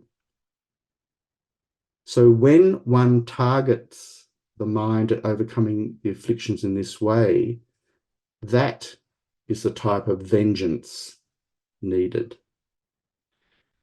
So we're now up to the next heading. Strive to never let the mind fall under the control of the afflictions. And verse 44 falls under this. It would be better for me to be burned, to have my head cut off and to be killed, rather than ever bowing down to those ever-present disturbing conceptions. The commentaries explain that this verse is to counter a further qualm that might arise. As yet, Further difficulties arise in the very act of seeking to counter the afflictions. It's not easy to seek to counter the afflictions. Wouldn't it be better, therefore, we might think, to let the afflictions play themselves out, or simply wait to experience the results of the afflictions later? We'll deal with them later. In other words, isn't it simply too difficult to counter the afflictions right now? In answer to this, Shantideva is making a very emphatic no by vividly spelling out the consequences of such stalling.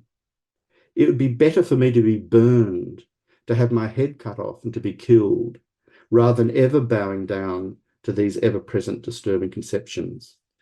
In other words, there is nothing worse than letting them rule unhindered. Shantideva's logic runs even deeper, because whilst being cast into the lower realms involves the simple separation from my body, a single death, letting the ever-present disturbing conceptions remain intact has the awesome capacity to deliver me over to suffering endlessly without a break across countless lifetimes. Compared to this, having one's head decapitated on one occasion is comparatively trivial, almost incidental to this larger scale of things. Moreover, and just as importantly, such a fate will absolutely preclude us from traveling.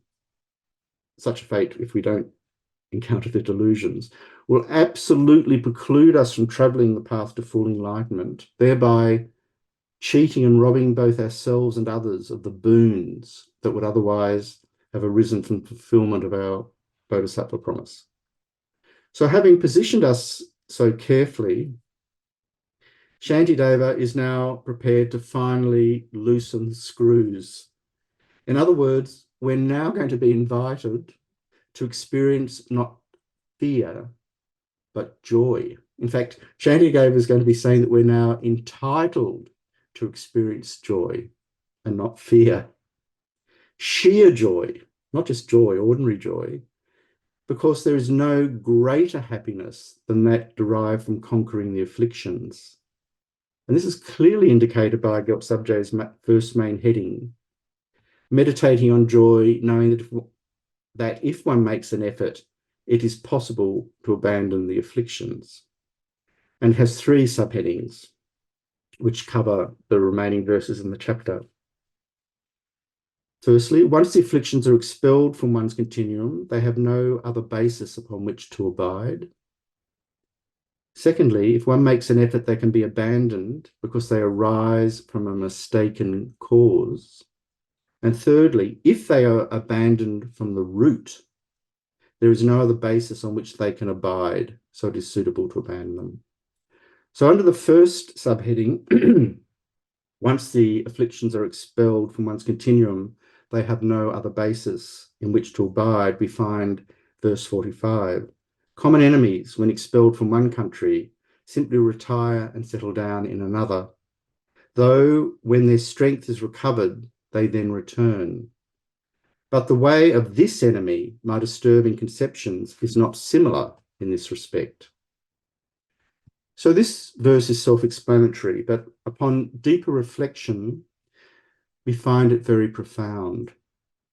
When we apply in a targeted fashion the ultimate antidote of wisdom, realizing the final mode of existence of things, we can destroy the afflictions from the root. This means utterly and without residue. This is the meaning of true cessation.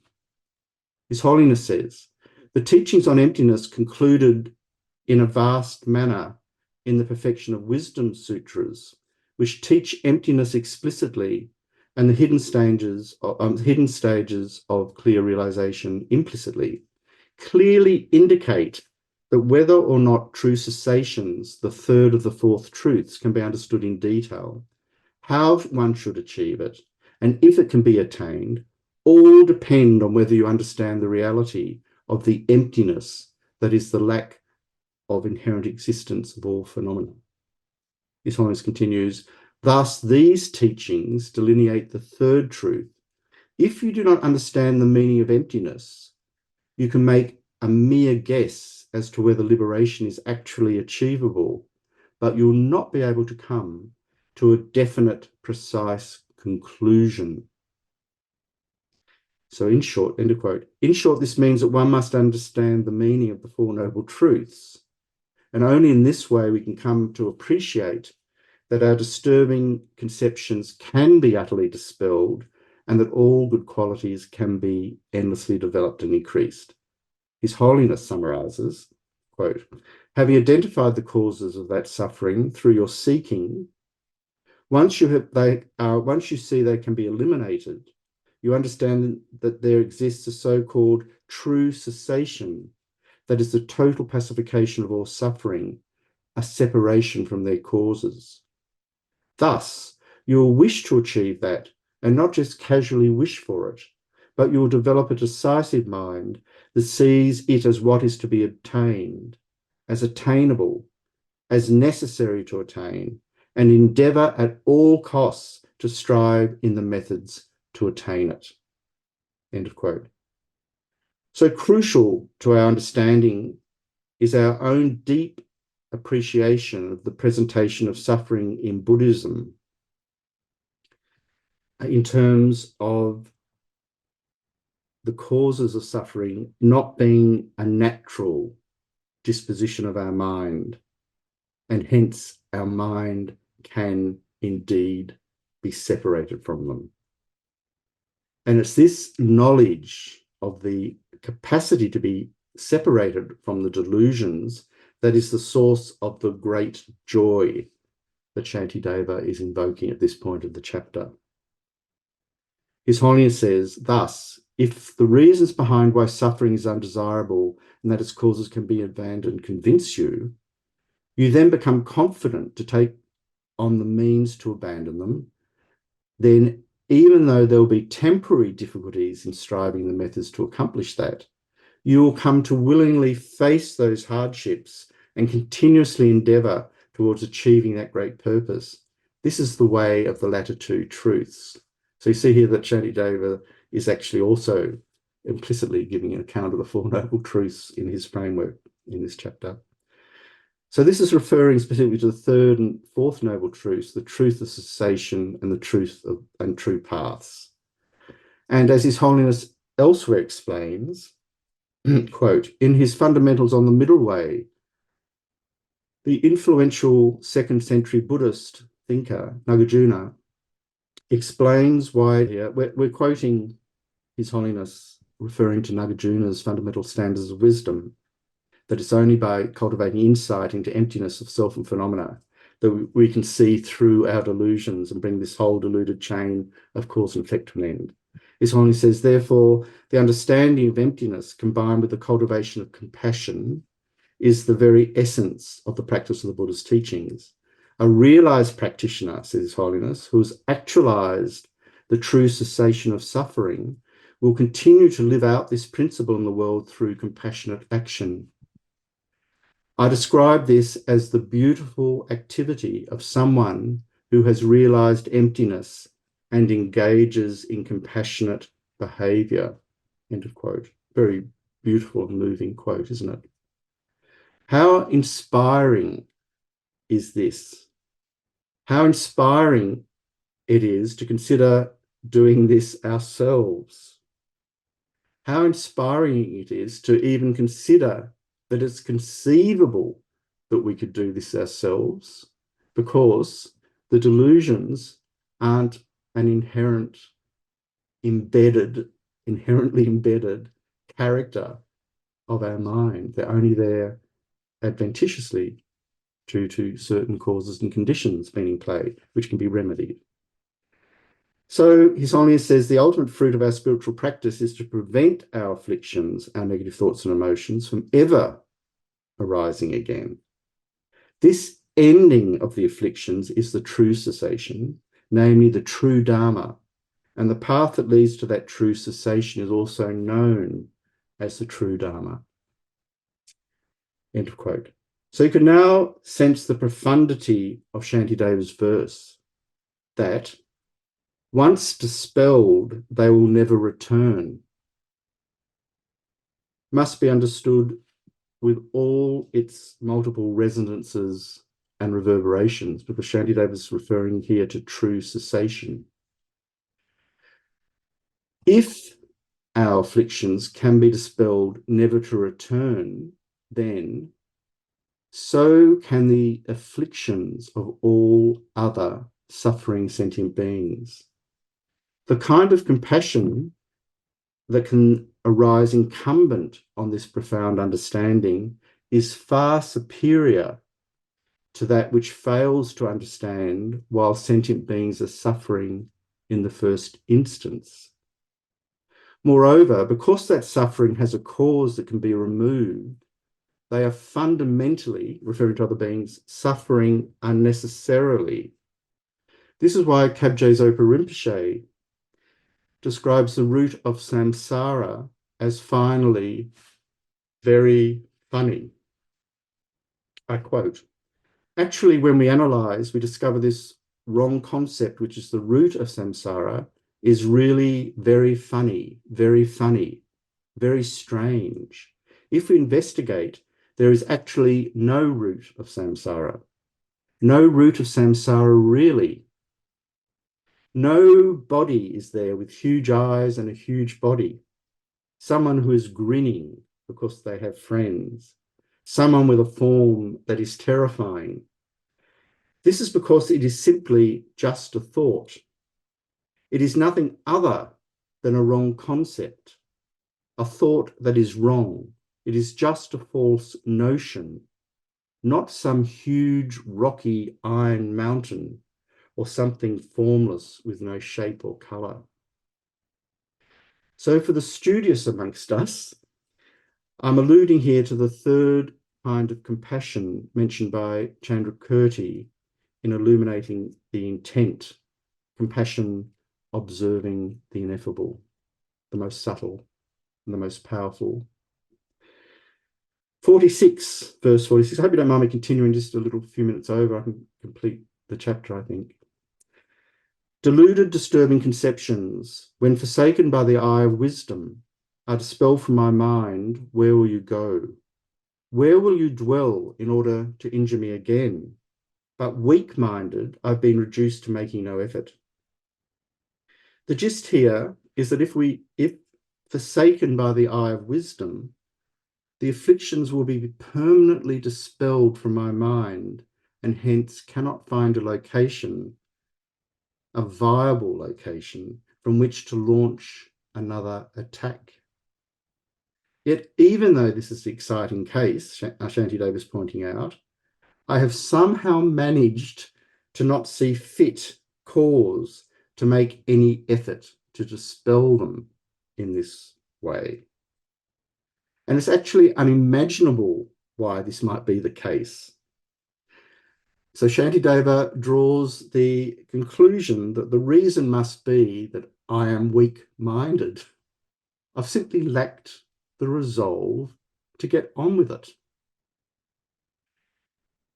Weak-minded means weak-willed. We're bereft of purposeful direction. Gelt Subje's subheading makes this judgment explicit. He says, if one makes an effort, they can be abandoned because they arise from a mistaken cause. There is a colossal emphasis being placed here on this painfully provisional if one makes an effort, they can be abandoned. The implication there is if we don't make an effort, they can't or won't be abandoned. The fact is that we do have the potential to begin to abandon them by seeing objects nakedly with one's eye, one's wisdom eye that realizes emptiness as an antidote to abandon the afflictions. If the afflictions did not arise from a mistaken cause, such scope to cut them from the root would be impossible. In other words, knowing and implying the correct remedial causes to uproot the afflictions would not be possible. Dr. Subjay is making this point very clearly. He says, these afflictions are like illusions. They are empty of inherent existence and yet appear as if they exist from their own side. Therefore, abandon the fear in your heart that they cannot be abandoned because of existing inherently. I'm going into quite a lot of detail there, but it's a very, very powerful statement. Your subject continues, having generated the wisdom that realizes emptiness, it is suitable to strive to abandon the mental afflictions. Since one has that ability, why would one create meaninglessly the harm of the lower realms of the hells and so forth? This is unsuitable. So even in the shorter term, applying an antidote to the currently arising afflictions enables us to disrupt their continuum so that they cannot manifest, at least in the next moment. But by continually applying the antidote, they can become fragmented, partial, and even collapse because their particular causes have been eliminated forever. So we're referring here again to true cessation. Their continuum may be not just momentarily, but totally severed, such that they can never, ever return. This is what it means to uproot the afflictions. Geshe Doga outlines the situation vividly. He says, when a being realizes emptiness directly, then even though the grasping at truly existent self has not been completely uprooted yet, it is nevertheless overpowered by the wisdom realizing emptiness. Thus, they do not create any new throwing karma. Likewise, even though we still have afflictions, they will be weakened with whatever wisdom we have accumulated. So the more we increase our understanding of emptiness through study and practice, the more we will reduce grasping at a truly existent self. Conversely, the stronger our grasping at the self, the more likely it is that we'll continuously create throwing karmas which perpetuate our cycling in existence. The stronger our grasping at a truly and inherently existent self, the stronger will be our notion of I and me. And the stronger this sense of I, the more likely it is that one will react to anything that opposes this I, as well as be attached to anything that pleases this I. This is actually taking us to the heart of the root of the generation of the afflictions in dependence on this fundamental ignorance. So Geshe Doga says that is how we continuously create karma through aversion and attachment. And this is what we need to understand. So importantly, Shantideva is proposing here that evidence that we don't understand if we fail to exert effort in overcoming self-grasping and in this way eliminate throwing karma that's tossing us into samsaric suffering. The importance of realizing emptiness, specifically in relation to the afflictions themselves, is therefore paramount. Subjay's next subheading reads, if they abandon from the root, there is no other basis to abide. Thus they are suitable to abandon. And this pertains to the first two lines of verse 47.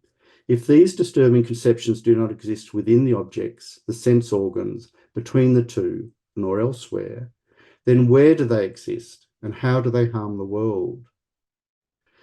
This relates back to the Lama Zopa Rinpoche quote I made, where he said, actually, when we analyze, we discover this wrong concept, which is the root of samsara, is really very funny, very strange.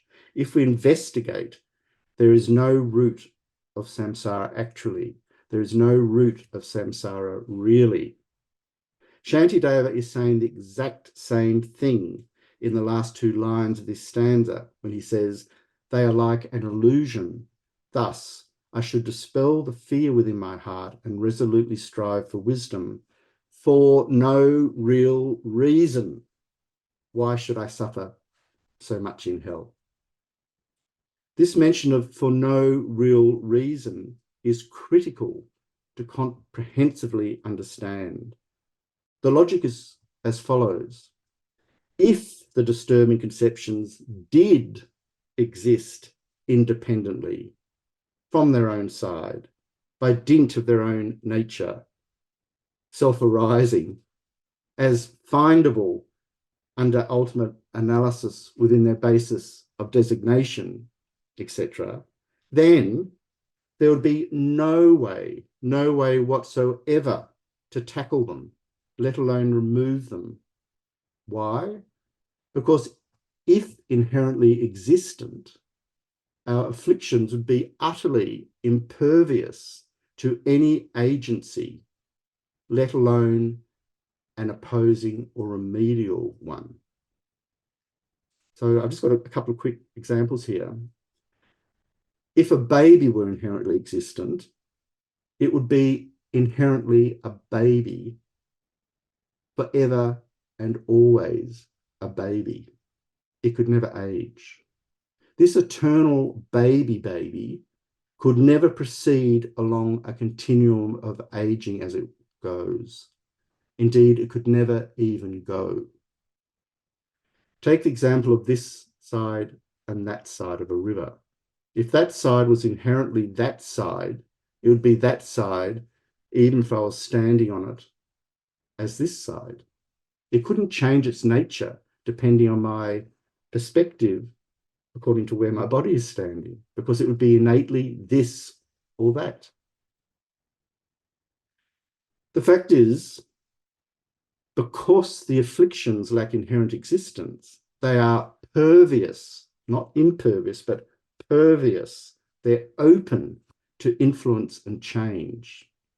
As Tsongkhapa says, so according to those who think that things exist through their own characteristics, it is not possible that afflictions arise from such things as pleasant objects and from conceptualizing them, nor can they distinguish between the erroneous and the non-erroneous in the context of grasping things as permanent, etc., nor can they abandon the afflictions. Tsongkhapa says, one should ascertain, however, that for those according to whom things are empty of inherent existence, all of this is completely tenable. This reminds us of Nagarjuna's famous verse in Heart of Dependent Origination, which reads, in short, only that which is empty arises from empty phenomena.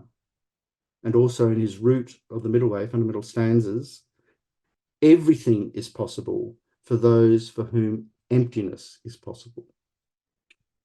If we search for the delusions or the afflictions' real existence, their objective existence, as really established things, as this is what's behind Shantideva's rhetorical question, then where do they exist and how do they harm the world, end of quote.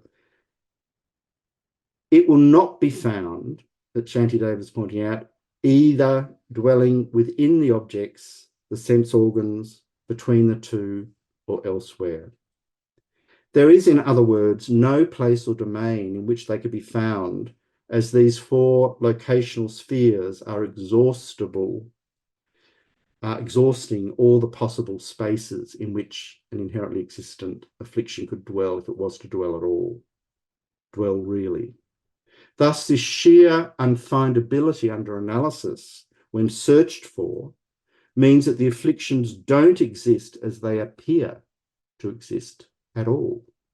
Rather, they're like the face in the mirror or the moon in rippling water. They are illusions. And in this way, you arrive at the final lines of the stanza. They are like an illusion. Thus, I should dispel within the fear within my heart and strive resolutely for wisdom. So just, do you mind if I go for a little bit longer? Is it all right? This meaning of like an illusion must be exactly understood. According to the Madhyamika system, to realize illusion-like appearances means to understand that the object is empty of true existence, and also that the appearance of the object cannot be denied. Upon realizing emptiness and experientially recognizing, or rather realizing, that phenomena do not exist as they appear, as inherently existent, the apparently compulsive power those objects have to act as a basis for the generation of afflicted minds collapses. It falls over. This is because things are now correctly understood to be mere conceptual imputations out there, and thus exist as mere nominal appearances to the mind. As such, they no longer have the capacity to perform as the basis for the generation of the afflictions, because such capacity is built upon the erroneous view that things are really self-existent, self-established from their own side, and thus are not dependent on the imputing mind. A desirous object, in other words, appears as a desirous object naturally, objectively, there where it appears to be, and it presents itself towards us as an already fully accomplished desirous object, not allowing for a process of inappropriate attention to have occurred. So you can see here that this grasping of objects existing this way is the exact dialectical opposite of how objects in fact exist, as mere projections of a mind in dependence on the ripening of karmic seeds, as Lama Zopa Rinpoche often points out. So His Holiness says, by way of gloss of this current Shantideva verse, when we investigate carefully, we cannot find something, some powerful enemy called negative emotion. In reality, there is nothing there. For example, when we experience aversion or attachment, these emotions are not located in the ugly or beautiful object that causes them, nor are they located in our own minds, nor are they to be found anywhere else. When we look more closely, we realize it is through the coming together of causes and conditions that these emotions have such power. They do not have any power of their own. They are simply a nexus of factors that we identify and label. In fact, the emotions are entirely dependent on other things. The harm they do us is due to illusion. If we really understand this, the negative emotions cannot harm us. So this continues, what we experience within is due to external conditions coming together. If we understand that all phenomena, outer and inner, are like a dream or an illusion, then we will have revealed the weak point of our negative emotions. So to conquer them, then, we do not need a whole arsenal of methods. We need only to recognize their nature and realize that they have no actual basis. End of quote. So I think we're clearly reminded here of the famous 8th verse in the 8 Verses of Thought Transformation, which says, by ensuring that all this remains undefiled from the stains of the 8 mundane concerns, and by understanding all things as illusions, I train myself to be free of the bondage of clinging. And His Holiness' gloss on this verse from the 8 verses is, to overcome the afflictive emotions, it is necessary to get rid of their root, that which is the ignorance conceiving of inherent existence. To do this, it is necessary to generate a wisdom consciousness that perceives objects in a way exactly opposite as to how ignorance perceives its objects. We have to reflect, says His Holiness, on the fact that objects don't exist inherently or in and of themselves. It is necessary to develop reasoning to refute the truly existent object that the erroneous consciousness apprehends. In this, the view realizing emptiness is very important, end of quote. So there are many verses to the same effect. Perhaps we're now better situated to appreciate and comprehend just why Shantideva has chosen to conclude his fourth chapter on conscientiousness in this way. The manic control of the afflictions over us is in the end no more than a spurious hallucination, and as such, one that can be dispelled by the laser beam of realizing the ultimate mode of existence of things. As Nagarjuna says in his examination of errors, thus through eliminating the errors, ignorance is eliminated. When ignorance is eliminated, such things as the actions are eliminated. Tsongkhapa's commentary, as we explained earlier, the rational inquiry into whether or not error exists inherently is very important. This, as we have previously explained, is because the practitioner eliminates the errors through not objectifying them. Through their elimination, the ignorance they cause is also eliminated. When ignorance is eliminated, all the limbs of psychic existence, including the actions, are eliminated because they are caused by ignorance. And in the next verse from Nagarjuna, and if any afflictions of anyone exist essentially, how could they be relinquished? Who could relinquish the existent, the really existent? In Tsongkhapa's commentary, if the elimination of the afflictions existed essentially, this would indeed be the case, but it's not. If any affliction of any person existed essentially, then how could it be eliminated through the antidote? It could not. What path could eliminate that which is essentially existent? That is to say, it could not be eliminated because essence cannot be changed. So this carries us to the very heart of the subtle meaning of Shantideva's profound verses at the end of the chapter. They are conclusive, not just because they end the chapter, but because they point out how afflictions themselves are to be conclusively concluded, ended, and how indeed we are and have been since beginningless time made to suffer for no real reason whatsoever. It's laughable, if not also tragic.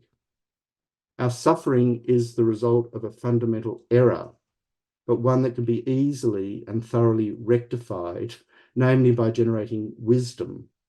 So this is why we should dispel all fear, as Shantideva says, within my heart and strive resolutely for wisdom. And then he concludes, 48, therefore, having thought about this well, I should try to put these precepts into practice just as they've been explained. If the doctor's instructions are ignored, how will a patient in need of cure be healed by his medicine? So I thank you for your indulgence running over time. But I really wanted to move into also apart from the joy of dealing with this material, moving to the next chapter. So thank you very much for your participation. And we won't have so much material next week to present, so we'll have more opportunity to discuss. We can also bring up any topics or thoughts that have been raised during the session today. So thank you. We'll finish with maybe just Luke can do the prayers. We'll still do the proper prayers. Yeah, the shorter version of them. Yeah. Okay. Thank you, Luke.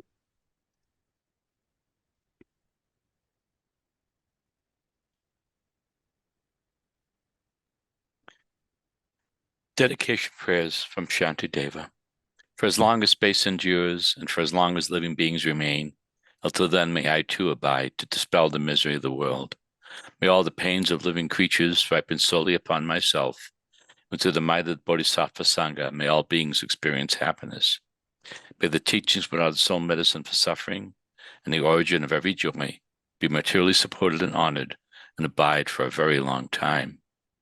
I prostrate to Manjughosha, through whose kindness wholesome minds ensue, and I prostrate to my spiritual masters, through whose kindness I develop.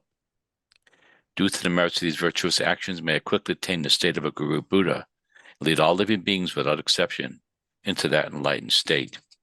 May the supreme jewel bodhicitta that has not arisen arise and grow. May that which has arisen never diminish, but increase more and more. May my venerable Lama's life be firm, his white divine action spread in the 10 directions, dispelling the darkness of all beings in the 3 realms. Long life prayer for His Holiness the Dalai Lama. The wish granting this fulfilling jewel, source of every single benefit and happiness in this world, the incomparably kind Tenzin Gyatso I beseech. May all your holy wishes be spontaneously fulfilled. In the land encircled by snow mountains, you are the source of all happiness and good. All-powerful Chen Rezig, Tenzin Gyatso, please remain until psychic existence is ended. A prayer for the swift return of Lama Zopa Rinpoche. Peerless teacher and assembly of children of victorious ones, Shravakas and Pratyeka Buddhas, victorious Losang father and sons, together with your lineage, all the opposite refuge of the infinite lands, please now bestow the virtue and goodness to accomplish this prayer. And holding and spreading the Muni's precious and complete teachings through explanation and practice, you wore the armor of patience that is never discouraged. Incomparable venerable Guru, to you I make request. Sole gateway through which all benefit and happiness emerge, while striving exclusively for the welfare of the Twice One's teachings and mother living beings. You suddenly departed to peace. At this I lost hope. Nevertheless, to the undeceiving truth of the blessings of the ocean of 3 jewels, and the great waves of the mind generation of the children of the victorious ones, may the smile of a new reincarnation swiftly beam in glory for fortunate disciples. Thank you very much.